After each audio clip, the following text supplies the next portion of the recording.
completing some of the skills that were recommended to you on IXL.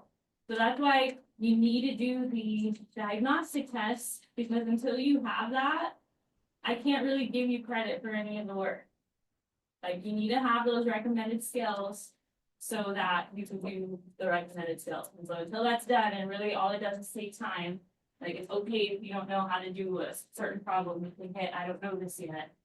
But it needs to pinpoint where you're at so that you can get those recommended skills and grow. I mentioned before that what's on your state testing, I only am responsible for teaching you like a chunk of it. The rest is from your prior years, and it's not really fair because I just other than your teacher in the past like 7, 8 years.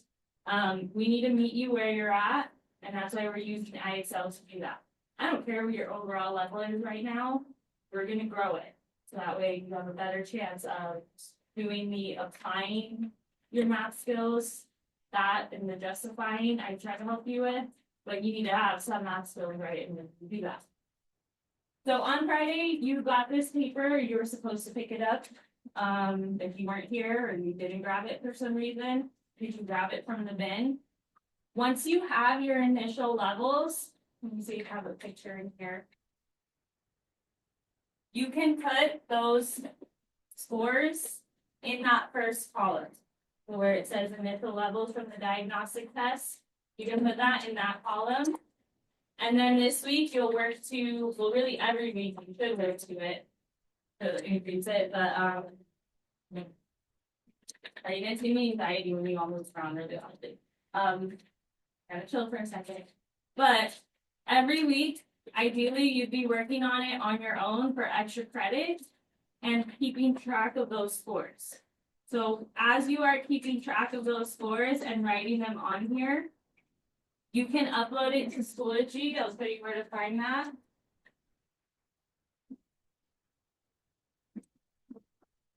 And you can get a homework task from doing that, just from keeping track of your overall levels. It is proven that students who keep track of their overall levels tend to do better overall. Like, this is what your Schoology looks like to you right now. Here where it says weekly tracker, upload weekly for a homework task is where you put your picture of this. Okay, and then I'll keep track of your homework passes as you upload them. But the first time you'd be able to upload it is this Friday. So yeah, do that weekly, keep track, keep it in your binder, work to grow that.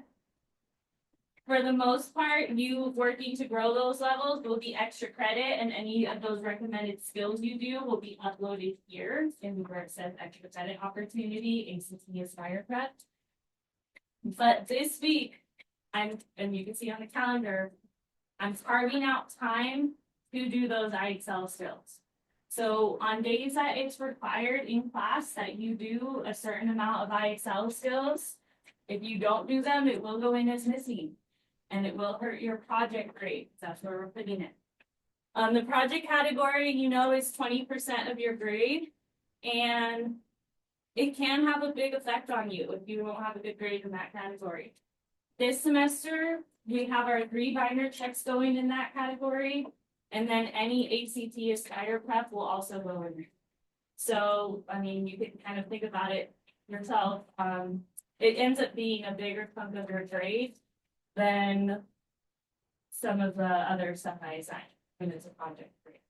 Required to do 5 IXL skills each day. Now, if you notice on here, like on this random example I have, there's 6 recommended skills. If you do the math, that's not 15 that I'm requiring for this week. So every time you run out of recommended skills, you have to go back into the diagnostic. You have to step into the arena again, do a couple of the problems, until it tells you your new overall math. When students start working on their recommended skills, their overall level becomes like a range again. So then that's where you have to, like, once you do all your recommended skills, go back in, get another overall level, get a new list of recommended skills. Okay. The longest time your diagnostic should take is the first time. Like, it shouldn't take nearly as long after that. But you need those recommended skills. And because you're all different, you all get different recommended skills, it's not feasible for me to do like where I check what was Avery's recommended skills and see if she's done them. I can't do that for all of it. So what you will have to do on the days that I'm requiring it, so like Wednesday, Thursday, Friday of this week, you will have to fill out a template in Schoology that looks like this.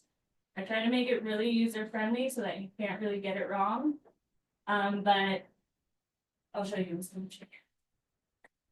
Let's see.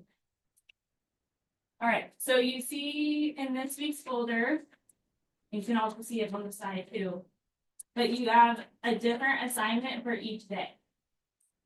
All right, when you click on that assignment, it'll take you to like a Google template that you fill out. Get out of my Twitter access, so I can show you, or I'm going to see now.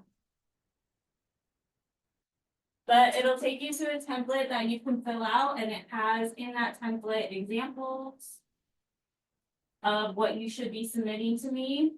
So you'll have to take a picture of your overall levels.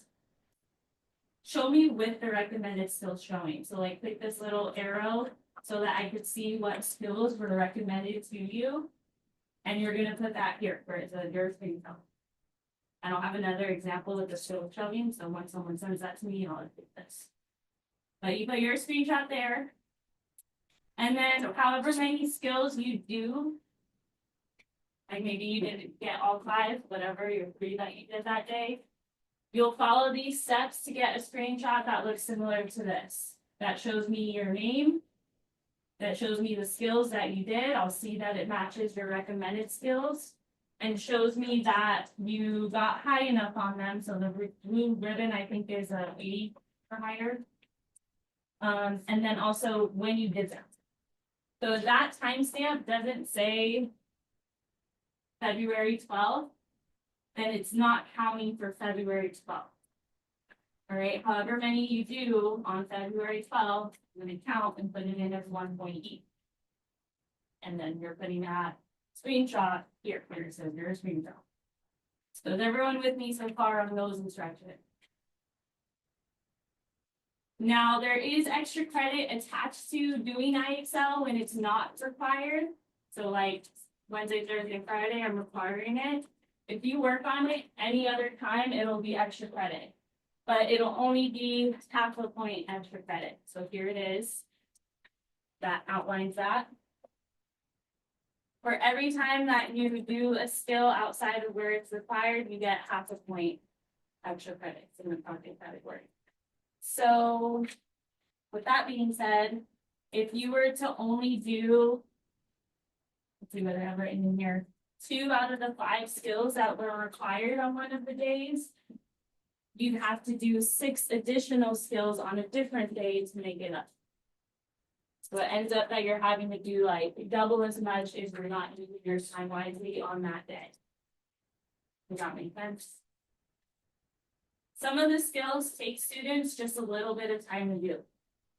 Others take longer, depending on the student.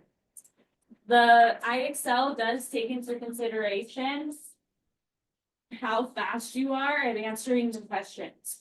So if you're like not actively working on it, if you just like let it sit there, the IXL is going to make you end up having to do more because it thinks that you're taking a really long time to do it. So if you're not actively working on IXL, don't have it open. Close the tab, and then when you're ready to actively work on it, go back into it. Because the faster you answer the questions, they think you got it. And then they'll give you a higher SMART score faster. That doesn't mean cheat or anything like that. What it means is don't just let it sit there open if they're not working. Okay? But yeah, work diligently. 5 skills might be easy in an hour for you. It might be hard in an hour for you. Whatever you don't get done, you'll just have to make up using the extra credit. But if you don't do these, they'll definitely go into this. Okay, so questions, comments, concerns? I really need you to submit your screenshots in the templates, because otherwise it's going to be like way too hard for me to figure out. You need to do that. And then I'll give you the project notes for it. So with that being